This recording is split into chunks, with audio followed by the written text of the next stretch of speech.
So napadaan ako dito sa may malapit sa Novaliches to Fairview na to, and tingnan nyo yung nangyari sa kuryente. Oh.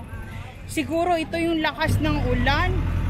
Tingnan nyo, oh, kaya binabakbak na nila. Hindi na mabalik yung poste. Grabe.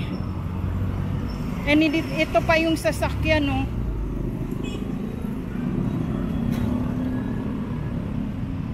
Grabe. Ito ang magpapatigil sa mga sakyan dito, and malapit dito ang police station. Ayan. Sa harap to ng Greenfields 1 subdivision. Dati nung nandito pa ako sa may Caloocan, dito sa may Quezon City, wala pa yung Greenfield subdivision na yan. Imagine niyo kung ilang years na ako dito sa lugar na to. More than 20 years na ako dito sa area. So ito yung view.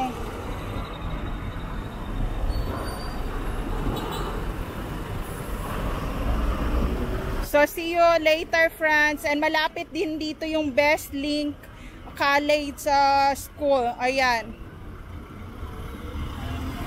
So take care always, everyone. There's no safe place to all targeted individual out there. Take care always, everyone.